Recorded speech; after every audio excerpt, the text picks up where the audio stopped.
mochila al hombro, cuaderno nuevo, pájaro de papel. Se busca escuela que deje huella y abrigo. ¿Qué tal? ¿Cómo les va? Les cuento ya mismo que nuestro tema de hoy es los estudiantes y sus sentimientos en pandemia. Nos vamos a basar en una investigación. Nos preguntamos también, ¿qué evaluamos en la etapa llamada de la continuidad pedagógica? ¿Evaluamos los aprendizajes y en ese caso cómo? ¿Tomamos en cuenta si entregaron o no entregaron trabajo, si leyeron o no leyeron determinado texto o algo más? ¿Y cuáles son las preocupaciones que habrán tenido los estudiantes en esa etapa? Los sentimientos, qué necesitaron de los adultos. Enseguida comenzamos, los dejo con el cuarteto de Nos y este tema que se llama Ya no sé qué hacer conmigo. Ya tuve que ir obligado a misa, ya toqué en el piano para Elisa, ya aprendí a falsear mi sonrisa, ya caminé por la cornisa, ya cambié de lugar mi cama, ya hice comedia, ya hice drama, fui concreto y me fui por las ramas, ya me hice el bueno y tuve mala fama, ya fui ético y fui errático, ya fui escéptico y fui fanático, ya fui abúlico y fui metódico, ya fui púdico, fui caótico, ya leí a Arthur Conan Doyle, ya me pasé de nafta a gasoil, ya leí a Breton y a Molière, ya dormí en colchón y en somier, ya me cambié el pelo de color, ya estuve en contra y estuve a favor, lo que me daba placer ahora me da dolor, ya estuve al otro lado del mostrador y oigo una voz que dice sin razón, vos siempre cambiando ya, no cambias más y yo estoy cada vez más igual, ya no sé qué hacer conmigo. Bueno, a lo mejor algo de eso les pasa a los adolescentes que ya no saben qué hacer con ellos mismos en esta etapa. Bienvenidos Claudio Gleijer, Jorge Catelli nuevamente y estamos con Karina Kaplan en el Zoom. Bueno, no son solo ustedes tres, pero forman un equipo importante en esta investigación que hicieron. ¿Cómo estás, Karina?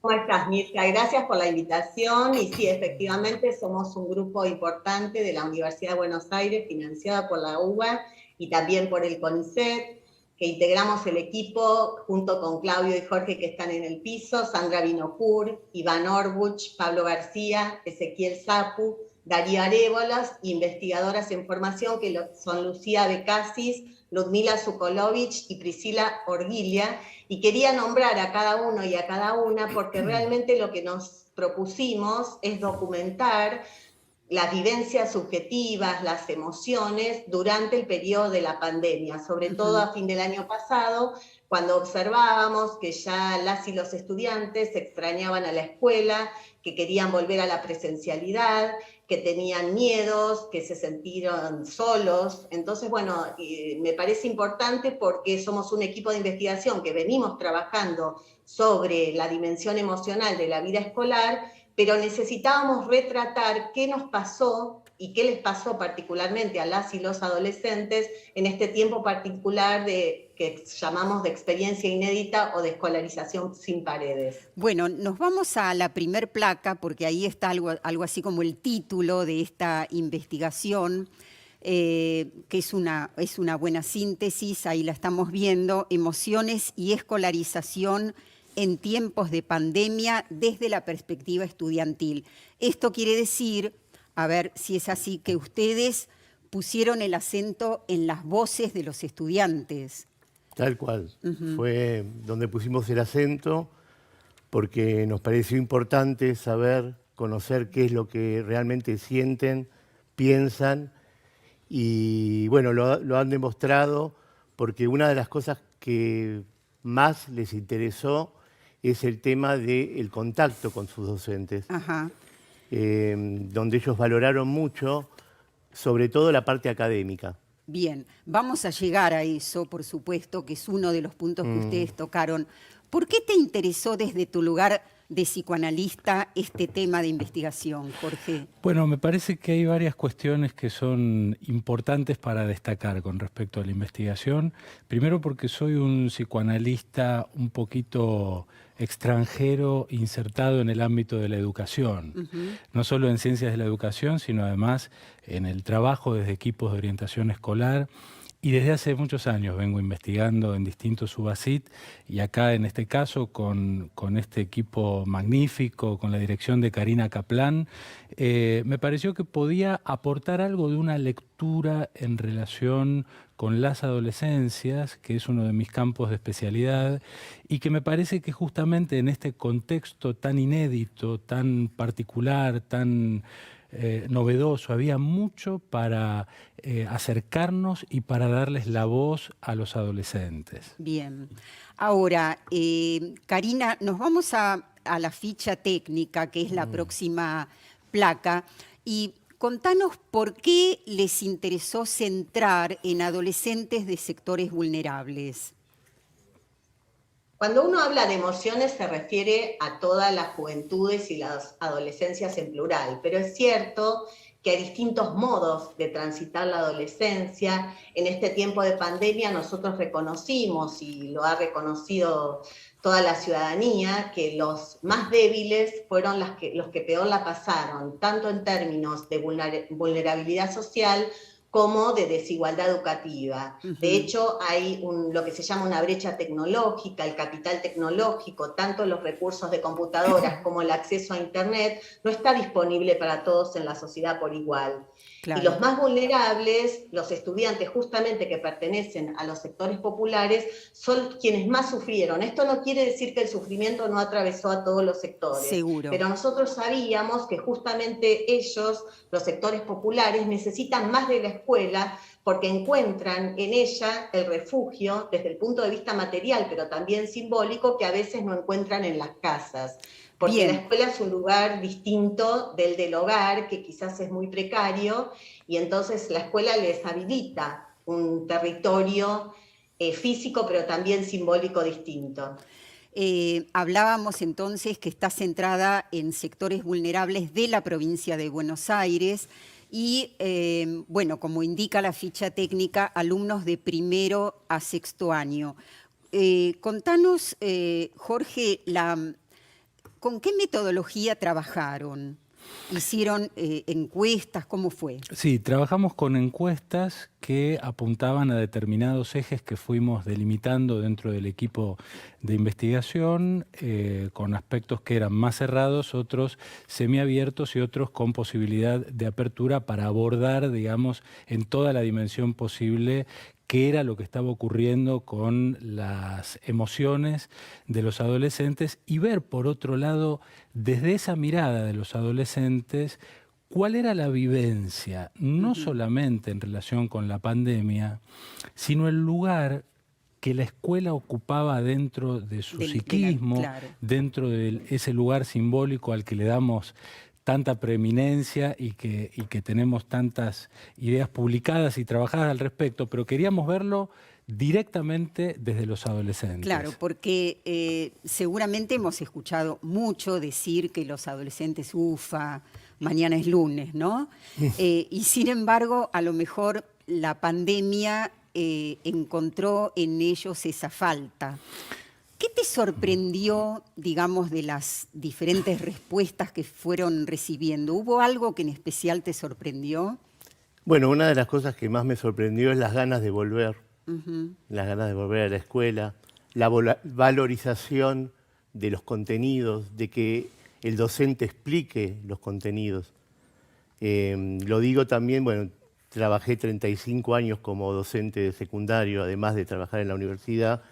En este momento estoy ocupando un puesto de director en la provincia de Buenos Aires y lo veo no solamente en estudiantes de secundario, sino también lo veo en estudiantes de terciario. El desgranamiento que hubo por falta de conectividad y por falta de diferentes medios que no les han permitido construir trayectoria. Sí, el desgranamiento que quiere decir que van abandonando. Van abandonando, lamentablemente, y esto pasa en terciario y pasa en secundario, lamentablemente. Bien. Sí, claro, en los terciarios. La muestra abarcó, según vemos en la ficha técnica, 2.206 casos. Contanos, Karina, ¿eso es poco, es mucho, es suficiente? No es una muestra representativa estadística, pero sí da suficientes elementos para dar cuenta del significado que tuvo esta experiencia en plural para los jóvenes de la provincia de Buenos Aires, que por otro lado es una provincia que habilitó una política pública de acompañamiento de las trayectorias, lo cual significa que estuvo muy detrás de cada uno y de cada uno de los estudiantes para que no abandonaran la escuela, y a nosotros nos parecía que podíamos contribuir a ese desarrollo de políticas educativas que la investigación tiene como eje esa contribución, a justamente dar cuenta de cuáles son aquellos elementos que al volver a la presencialidad, como está sucediendo ahora, se podían tramitar o elaborar desde la escuela. De hecho, la desigualdad produce sufrimiento social, esta pandemia produjo un dolor social y la escuela es un lugar que ayuda a reparar las heridas sociales. Quiero decir con esto que la escuela entonces es un lugar de esperanza frente a tanta incertidumbre. De hecho, cuando decía Claudio que las y los estudiantes deseaban volver a la escuela, a pesar de que no se habían podido habituar a la conectividad, a la educación virtual o remota, en todas sus formas, incluso cuadernillos y demás, lo cierto es que ellos evocaban en su memoria biográfica, evocaban aquella escuela que les permitía contactarse con los estudiantes, y bueno, cuando uno les pregunta por qué quieren volver, es precisamente por eso, porque un eje central de la escuela es la socialización, es el contacto físico con otros. En la adolescencia, justamente la grupalidad, el compañero, la compañera, el amigo, el grupo, ocupa un lugar central en la constitución del lazo social. Así es. Bueno, efectivamente nosotros hablamos en una oportunidad en el programa de este esfuerzo tan importante que hizo la provincia para recuperar alumnos que se fueron perdiendo en el camino, esto que se llamó ATR, Acompañamiento de las Trayectorias, y la R que era... Revinculación. Revinculación. Bueno, vamos a escuchar ahora a una mamá, a Daniela Telli, que hace referencia a cómo veía a su hijo adolescente. Hola, mi nombre es Daniela, tengo una hija de 14 años y bueno, el año pasado, durante la cuarentena, fue difícil para ella porque, bueno, tenía que permanecer con nosotros en casa todo el tiempo. Le faltaban sus espacios y eso fue bastante impactante para ella. Tenía muchos altibajos en sus emociones. Se adaptó, como nos adaptamos todos, pero bueno, no fue nada fácil. Sentía bronca, frustración, a veces tristeza y cierta sensación de que no se iba a acabar esto nunca. Lo que más extrañaba era el contacto con sus compañeros del colegio, con sus amigos, y al no poderse encontrar con ellos, por más que estaba el contacto virtual, no era lo mismo. No era lo mismo ir a la escuela a través de la pantalla, no era lo mismo encontrarse con sus compañeros a través de la pantalla y no ver a sus amigos o verlos por Zoom o por videollamada. Fue pasando por distintos momentos y la verdad que se le hizo muy difícil porque perdió espacios. Digo, si hay algo que sintió es que perdió espacios y se perdió de cosas, aunque hizo un esfuerzo muy grande por adaptarse y acomodarse como pudo a esta situación en la que estamos todos. Bueno, ¿cuánto observó esta mamá, no? ¿Qué te pareció, Jorge?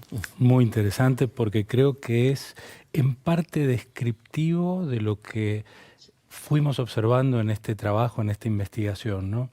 Creo que una de las cuestiones fuertes que hemos investigado y que tienen que ver con los miedos, aparecía un abanico muy importante desde el miedo a la enfermedad, a la pérdida y a la muerte. Está en la próxima placa que vamos a ver enseguida. Y, perdón, cuando la mamá dice perdió espacios, creo que esto es muy interesante. Los adolescentes seguramente perdieron espacios propios, ¿no? Son espacios propios incluso para quejarse de ellos. El espacio de la escuela fue muy interesante, algo de lo que comentaba Karina y recién comentaba Claudio también, encontrar a los adolescentes anhelando volver a la escuela, porque aún ese espacio por cierto exogámico, espacio nuevo, espacio propio, se parece mucho, lo voy a decir con una metáfora de la literatura, que cuando Ulises se va a la guerra, deja a su hijo Telémaco con alguien que lo va a sustituir a él. ¿Y con quién lo deja? Lo deja con Mentor. De ahí viene la idea del mentor, como alguien que está en sustitución de algo del padre o algo de lo familiar, para decirlo de algún modo. Nos encontramos cómo los y las adolescentes anhelaban volver a ese espacio de, casi diría como parafraseando la Karina, de curación de heridas sociales, de un lugar en el que se reemplaza algo de lo familiar por un espacio nuevo, exogámico, y por otro lado, donde quedó un enorme hambre de piel, digo yo, ¿no? Hambre de ese contacto de un espacio nuevo que es la escuela para los y las adolescentes.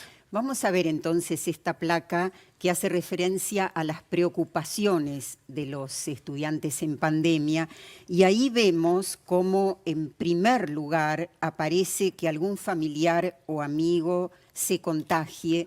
En realidad aparecen todas las pérdidas, ¿no? Perder algún familiar, perder el año escolar, bueno, el miedo de contagiarse, y digamos, estos son como los primeros, ¿no? O que no puedan ser atendidos en los hospitales. Etapa de muchos miedos. ¿Eso es lo que registraron, Claudio? Sí, es una etapa de muchos miedos, y el miedo que tiene que ver con la pérdida familiar también tiene que ver con si bien son jóvenes y el tema del COVID no los ataca de la misma manera, aunque ahora estamos viendo que están cambiando las cosas, lamentablemente, estos miedos de los familiares los trasladan porque son miedos propios también, el miedo a la propia muerte. Y otra de las cuestiones tiene que ver con la pérdida, el miedo a la pérdida del año escolar. Sobre todo lo que estuvimos viendo en estudiantes, nosotros hicimos la investigación entre primero y sexto año, pero estudiantes de sexto año. Y es lógico también porque están en una transición con una carrera universitaria o superior.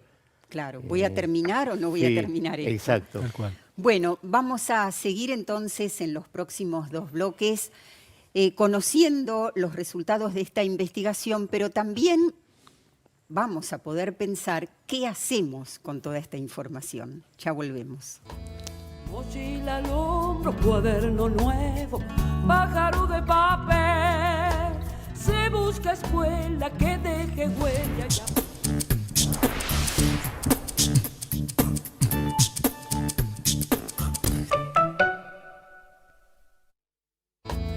Mochila al hombro, cuaderno nuevo, pájaro de papel. Se busca escuela que deje Seguimos huella entonces ya. con esta investigación y me gustaría, Karina, que nos digas, hay muchas investigaciones, y no solo en educación seguramente, que se llaman investigación-acción. Este es el caso, es una investigación que, digamos, apunta a mejorar, a producir cambios, a comprender más una realidad. Sí, nuestro equipo de investigación tiene la concepción que hacemos ciencia para transferir conocimiento y para que sea útil para transformar, comprender primero y luego transformar e intervenir sobre los procesos sociales.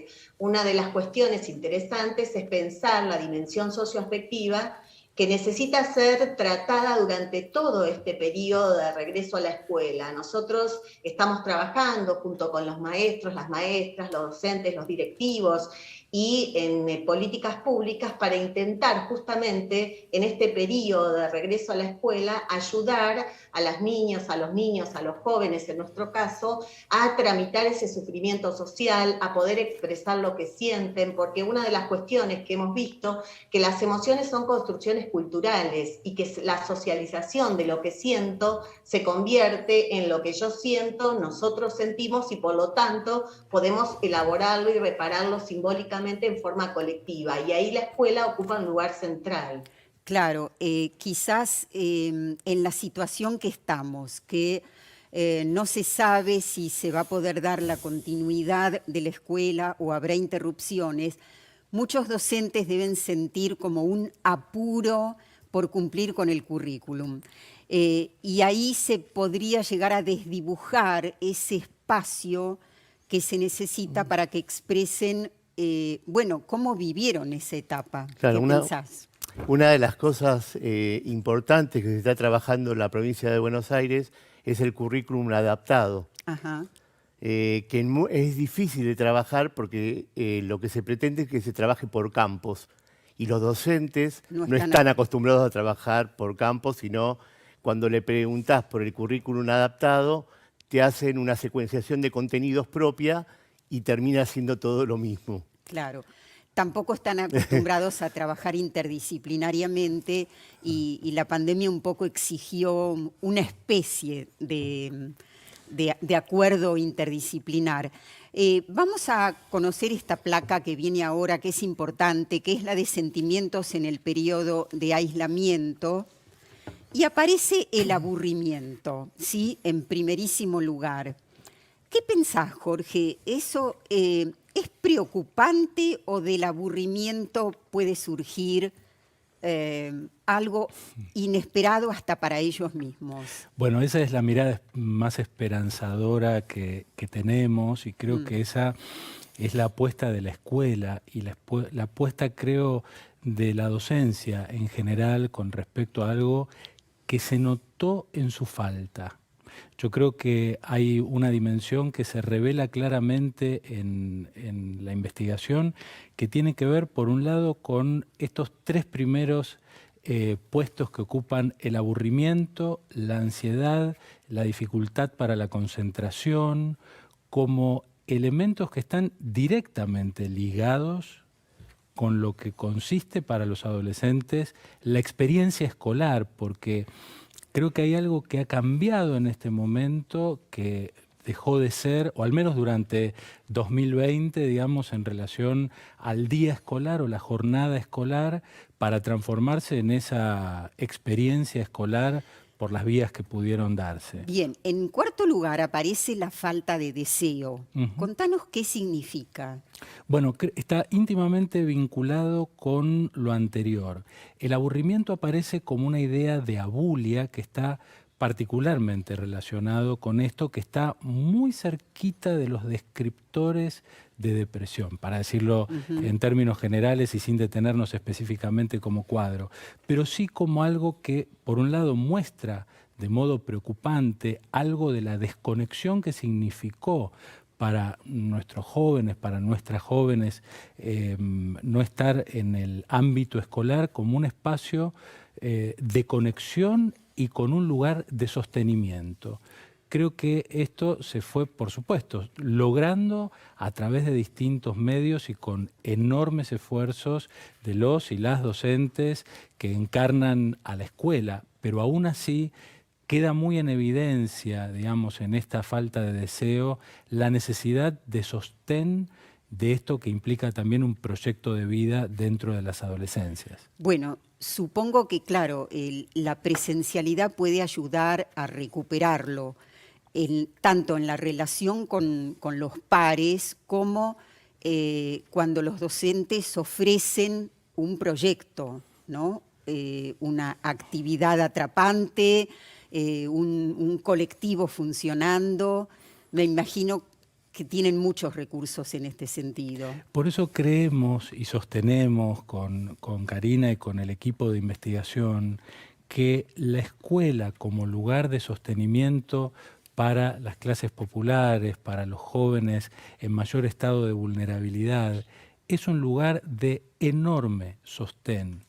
Y de sostén que implica, yo diría, dos dimensiones básicas muy importantes que articulan lo social, pero por otro lado la constitución subjetiva, algo de eso subjetivo que se cristaliza en las adolescencias, no es ajeno a la presencia de los docentes y su intervención, claro, y a la escuela como un lugar de proyección y de potencialidad, un lugar potente. Bien, vamos a escuchar a Matías Estrin, que es el papá de Bautista. Los vamos a escuchar a ambos. Hola, yo soy Matías, papá de Bautista. Bauti está en segundo año del secundario en Ciudad de Buenos Aires y la pandemia empezó a los 5 días que comenzó primer año en un colegio nuevo. Así que el lado positivo fue que llegó a conocer el aula y a sus compañeros y a sus profesores unos días y después todos tuvimos que adaptarnos al sistema virtual. Este año está yendo semana por medio. ¿Cómo lo afectó emocionalmente? La verdad es que al principio parecía más una diversión el hecho de no ir al colegio y no madrugar tanto. Después pasó a un periodo de incertidumbre que sigue hasta hoy, porque la pregunta es cuánto tiempo más se va a mantener el sistema presencial y ya hubo algunos casos de aislamiento de la burbuja, entonces la incertidumbre sobre la continuidad y las preguntas de él son si el año que viene va a ser así, si va a egresar así.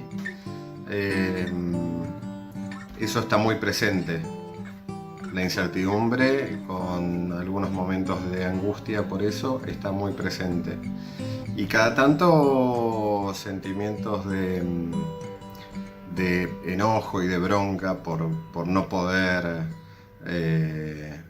conectarse con sus compañeros como estaba acostumbrado, de no poder invitarlos a casa o él ir a las casas de ellos. Y también bronca con el sistema, con los protocolos. Lo cansa mucho, entonces hay veces que prefiere salir menos para no estar con el barbijo, el alcohol y todas estas cosas. Así que bueno, esas son un poco las cosas que están pasando por acá. Bueno, saludos. ¿Qué sentimientos tuviste cuando empezó la pandemia? Muy mal, me sentí como asustado. Era muy extraño vivir y no es normal. Siempre vivíamos un mundo feliz. No me gusta nada para esto y la pandemia es horrible. Le pregunté a mis compañeros y sintieron los peores días de sus vidas con la pandemia. Estás muy enojado con eso. Y decime una cosa, ¿te empezaste a acostumbrar un poco? ¿Tienes algo positivo hacer las clases desde casa? No, nada. Nada positivo. Nada. Es normal para los chicos de preguntarle a sus padres cuándo va a terminar la pandemia, si va a seguir, porque en algún momento esto se va a acabar, ¿no? Sí.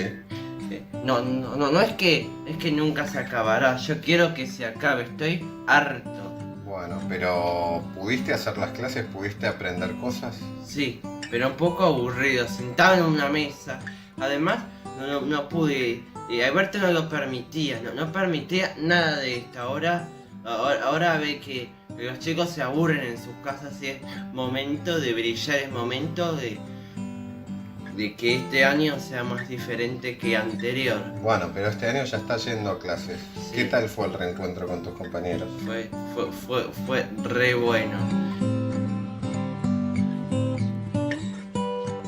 Bueno, bueno, sí, como dice Bautista, no es normal, pero fue re bueno. Y también seguramente los adolescentes piensan ahora en este regreso a la presencialidad, que recuperaron y qué pasará, ¿lo voy a perder nuevamente?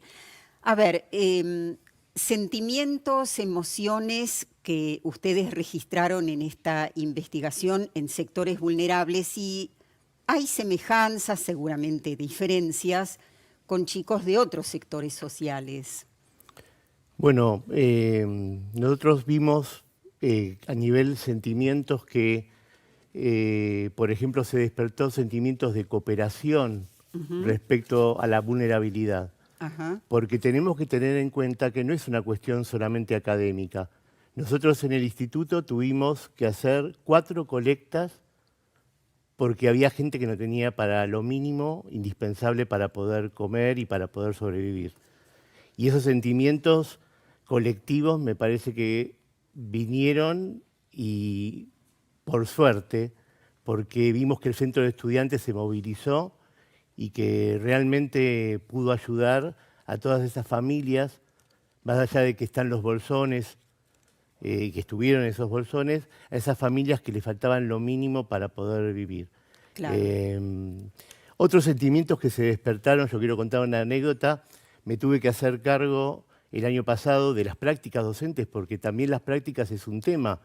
No hubo lugar para hacerlas, claro, pero no había escuela. No había física. escuela, pero hubo escuela simbólica para hacer Claro. las prácticas. Y yo les hice hacer unos videos, y me muestra uno de los estudiantes de física de 4º año, me muestra una madre en un lugar muy vulnerable explicando el proceso de ósmosis con fideos y con agua. O sea, una madre haciéndose cargo. Sí, creo que situaciones de estas hubo muchísimas, así como aquellos padres que no pudieron y valorizaron más que nunca el profesionalismo necesario de los docentes, ¿no? Y hablando de los docentes, nos vamos a esa placa, acompañamiento docente. La pregunta era, ¿te sentiste acompañado por los docentes y o preceptores? Bueno, es interesante que no podemos decir que la mayoría, pero muchos, un 26%, respondió que con todos. Y esto tiene que ver con lo que sabemos, el esfuerzo enorme que sabemos que tuvieron que hacer los docentes en medio de dificultades y teniendo que reinventarse de un día para otro. ¿Cómo evaluás vos esto, Karina, lo que reflejaron en relación al acompañamiento docente? Nuestro equipo en general apoya mucho el trabajo de los maestros, pero particularmente en este tiempo de pandemia me siento orgullosa de ser argentina, de tener estas profesoras, estas maestras argentinas, porque yo creo que lo que hace el docente está sufriendo, pero sin embargo antepone a su sufrimiento la reciprocidad para con el estudiante, intentar ayudarlo, acompasarlo en ese sufrimiento, en ese proceso tan traumático que implica esta pandemia. Escuchaba atentamente a este joven estudiante que decía, por ejemplo, que en su primer año, segundo año, los primeros años de la escuela, que implica todo un proceso de socialización, una ritualidad de pasaje. Pensemos que hay algunos que entraron a primer año, nosotros leíamos las respuestas de los que entraron a primer año y nos conmovía, porque claro, no tuvieron ese rito de pasaje necesario para todo adolescente de la escuela primaria a la escuela secundaria, y se encontraron de repente con, no nos olvidemos que la secundaria no llegó ni siquiera un día a estar presencial, entonces no reconocían la mirada, el rostro de sus maestros, de sus profesores. Entonces, toda esa ritualidad que tiene que ver también con los de último año, que es, digamos, dar la despedida, porque son justamente rituales de pasaje hacia la vida adulta, hacia la vida laboral o hacia la continuidad de estudios. Por eso ese sentimiento de pérdida está tan presente. Pero yo creo que lo que sí permaneció es la convicción y la certeza de que la escuela está, y que siempre va a haber algún docente, algún preceptor, alguien de la comunidad educativa que los pueda sostener, no solo en los aspectos académicos, sino también, como decía Claudio, decían Jorge, en la materialidad del mundo, porque si hay algo que dejó visible con todas las luces esta pandemia, es la profunda desigualdad y la brecha social y el sufrimiento que se cierne sobre estos jóvenes. Así es. Bueno, lo que se observó es claramente entonces una revalorización de la escuela por parte de los estudiantes y sabemos también que por parte de las familias. Nos vamos al próximo bloque y seguimos con esto. Mochila al hombro, cuaderno nuevo, pájaro de papel. Se busca escuela que deje huella y abrigue bien.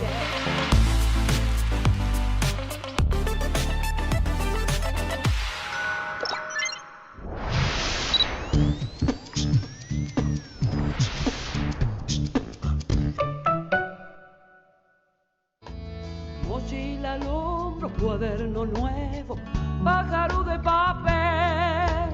Se busca escuela que deje huella. Les recuerdo una vez más, porque vale la pena, Francesco Tonucci, pedagogo italiano, dará una ponencia y luego un conversatorio a distancia desde Roma, abierto y gratuito, a través de Docentes, la plataforma de capacitación y actualización para América Latina. Agenden entonces y no se olviden que vale la pena participar. Ahí está la información. Docentes, la plataforma de capacitación y actualización virtual con certificación universitaria para toda América Latina, te invita a este evento de enorme trascendencia. Participá del conversatorio con Francesco Tonucci, que desde Italia nos referirá acerca de qué han aprendido los niños y qué ha aprendido la escuela durante la pandemia. Agenda, sábado 24 de abril, 11 horas. Reserva tu lugar y mándanos tus preguntas entrando a www.12ntes.com.ar. No te lo pierdas, es libre y gratuito. Docentes, para el día a día en la escuela. Seguimos entonces y te quiero preguntar algo, Claudio. ¿Por qué te parece que es bueno, por qué te parece que es importante que los profesores o futuros profesores, sos director de un instituto de formación docente, tomen en cuenta estos aspectos, o sea, abran espacios para que los adolescentes expresen todo lo que sintieron? Creo que es muy importante el tema de la empatía. Considero, bueno, ahí tengo que ir para el lado de mi formación que tiene que ver con la neurociencia, bien aplicada. La motivación, ¿no? Y la motivación es una puerta que se abre para el aprendizaje, muy importante. Pero uno tiene que, como docente, brindar las bases para que esa puerta se abra. Una de las cosas que salió en nuestra investigación es el tema del reclamo, porque el docente, además de dar contenidos, esté con ellos, les pregunte cómo están. Yo también como docente, el año pasado tuve que reinventarme, no sabía bien lo que era el Zoom, y todas mis clases empezaban, posicionémonos en marzo, abril del 2020, que es muy distinto en muchos aspectos a este. Claro. Los Zoom o los videollamados empezaban, bueno, a ver cómo están, cómo se sienten. Y lamentablemente, en muchos casos, tenía gente con COVID y gente que había perdido a los padres. O sea, no perdamos de vista todos estos miedos que aparecen acá, pero que además de ser miedos simbólicos, son miedos concretos porque han pasado muchas cosas a nivel familias, ¿no? Que se han perdido y trabajo. Sí, también hubo familias que se fueron a vivir con los abuelos. Totalmente. Y entonces, bueno, la cuestión es que el docente que escucha, por eso también salió en la investigación que uno de los medios más importantes fue el teléfono, porque la mayoría, o sea, si bien no todos tienen computadora, teléfono celular hay un alto porcentaje que tienen, y con un llamado de WhatsApp, con un video, muchos docentes han grabado videos, y el alumno, al ver el video, era una forma también de estar con su docente. Claro. No es lo mismo, obviamente. Claro. Pero claro, es un poco también lo que decía antes Karina, era una forma de mostrar que la escuela estaba, que los docentes estaban, que no había abandono en este sentido. Y Jorge, ¿qué pensás que puede hacer y qué sería bueno que haga la escuela en esta etapa con estos aspectos? Bueno, a mí me parece que todo lo que estamos ofreciendo, digamos, para la escuela, para los docentes, para la educación, en principio es rescatar la potencialidad que tiene la escuela, no solo con respecto a los aspectos académicos. Y por eso quiero tomar especialmente respecto de lo que investigó nuestro equipo en relación con las emociones, con los afectos, porque me pareció muy interesante que los mismos adolescentes, las adolescentes, iban describiendo no solamente el apoyo que tenía que ver con una transmisión de contenidos, con aprendizajes, sino que también se refirieron específicamente a cuestiones personales que tenían que ver con un sostenimiento emocional. Sí. A mí me pareció muy interesante también cómo en el bloque anterior este muchachito Bautista iba describiendo las etapas por las que los y las adolescentes fueron atravesando, y el papá también refiriéndose a un momento inicial, casi diría maníaco, de euforia. Claro, primero, qué divertido, no tengo clase. Qué divertido. Y después eso me pesa, me falta. Y cómo se percibe luego esa endeblez humana, esa indefensión, que no es solamente de nuestros jóvenes. Bien, nos vamos a conocer ahora qué es lo que extrañaban de la escuela presencial en esta placa, y aparece en primer lugar, bueno, pasar tiempo con compañeros. Es interesante cuando dicen extraño todo de la escuela, o sea, no hay nada que sobre cuando está faltando la escuela. Qué importante, porque son muchos, ¿no? Es un porcentaje alto, el 30%. Estar en el aula, y eso me recuerda un poco a lo que decía esa mamá, perdieron espacios. ¿Qué es, Karina, el espacio aula?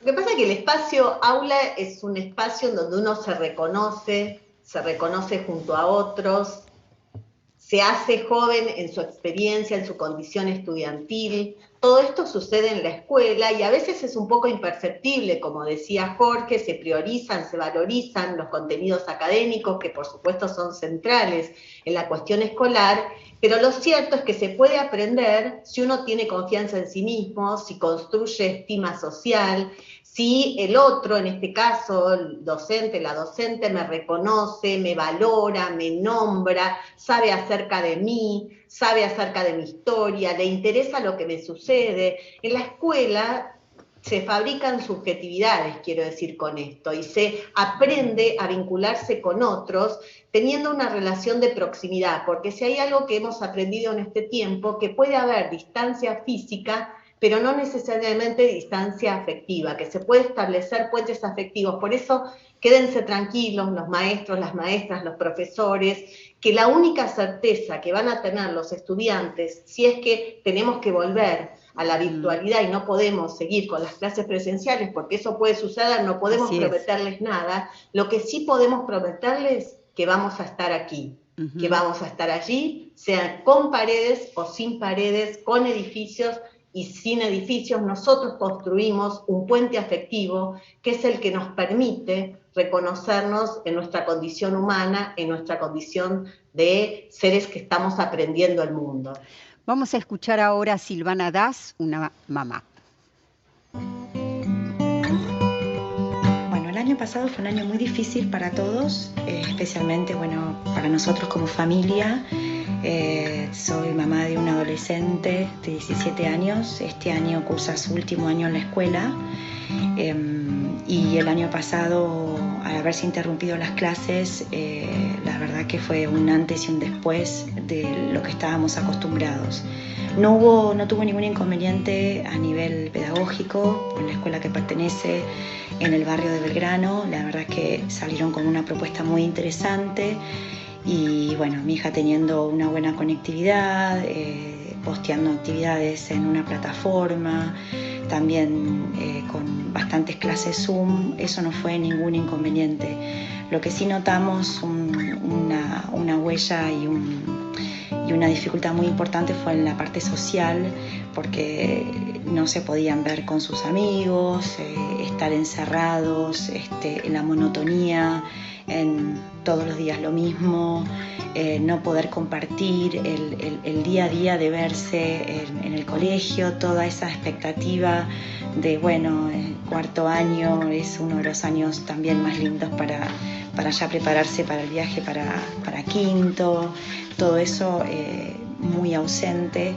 Y además ella pertenece a un equipo deportivo y bueno, falta de preparación física en todo el año. Lo que me preocupa es que esto haya dejado una huella, marcas en la parte emocional de todos los chicos y chicas, y que volvamos a foja cero y que los chicos no puedan seguir concurriendo a la escuela por esta pandemia. Bueno, y esperemos que esta nueva normalidad no dure mucho y poder volver a la escuela que teníamos antes. Muchas gracias. ¿Esto puede dejar huellas, marcas, como decía la mamá, Jorge, y esto es inquietante? Es muy inquietante, es muy inquietante. Lamentablemente no podemos preverlo de modo masivo o de un modo universal. Creo que acá hay algo muy importante para señalar que tiene que ver con el modo en que cada sujeto, con aquello que dispone, incluso con ese lazo con el otro, ese lazo social, con esos recursos que posee subjetivamente y en su constitución, va a cada uno a tener una respuesta posible, digamos. Va a tener en cada uno un modo distinto de atravesamiento. Pero, como dice aquella vieja sentencia española, nadie sale seco del agua. Quiero decir, en ese sentido creo que hay algo que nos atraviesa a todos y que nos conecta con la condición humana de vulnerabilidad. Y retomando una pregunta que hiciste 1 o 2 bloques atrás, creo que este punto justamente no solo atraviesa a las adolescencias, sino los distintos estratos y sectores sociales en esta confrontación con la indefensión humana ante un virus y una pandemia que repentinamente pone a toda la humanidad en jaque. Claro. Ahora, Claudio, vos seguramente seguiste a través de la virtualidad con tus alumnos del Instituto de Formación Docente. Y en esta etapa, tanto los adolescentes como los futuros docentes, ¿no habrán también descubierto sus fortalezas? Totalmente. Resiliencia pura, porque realmente muchos docentes que no utilizaban el campus o distintas formas tecnológicas comenzaron a hacerlo, y también para muchos estudiantes que, mira, te cuento una anécdota, hemos tenido clases donde teníamos estudiantes con el barbijo trabajando en un hospital y estaban escuchando la clase en un hospital. Claro. Si eso no es resiliencia. Claro. Bueno, hubo resiliencia, pero también hubo miedos. Nos vamos a la placa que nos muestra qué les daba miedo de volver a la escuela presencial, porque hasta ahora hablamos del que extrañaban, del deseo de recuperarla, pero también parece que daba miedo. Entonces dicen no saber cómo van a tomar las pruebas finales para aprobar el año. Esa era una de las preocupaciones fundamentales, o no recordar los contenidos de las materias. Claro, la nueva presencialidad, ¿en qué situación los dejaba expuestos? Porque también hubo algunos que hicieron los trabajos, que leyeron, que estudiaron, otros no tanto, y volver es dejar eso al descubierto. ¿Cómo fue esto de los miedos, Karina? Contanos qué te mostró a vos estas respuestas.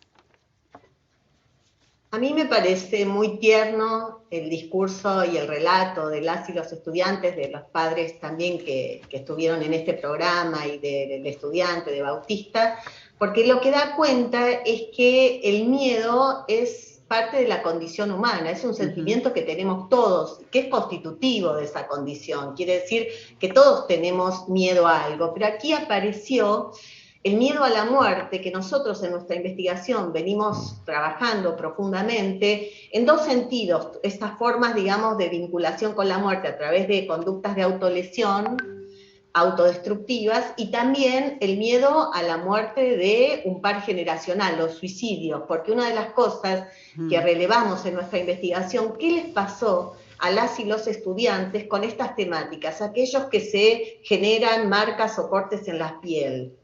En la escuela, los preceptores, las preceptoras, los equipos de orientación, hay una batería pedagógica que observa a los estudiantes, que los está siguiendo y entonces puede ayudarlos a tramitar esas formas de sufrimiento, en este caso sobre el propio cuerpo, que se muestra como marca en el cuerpo. Bien. Pero ¿qué pasa? Nos tenemos que ir, se nos termina el programa, Karina, y bueno, ojalá los docentes puedan tomar en cuenta estas investigaciones y darles un espacio también en la escuela. Gracias a los tres, a ustedes, hasta la próxima semana.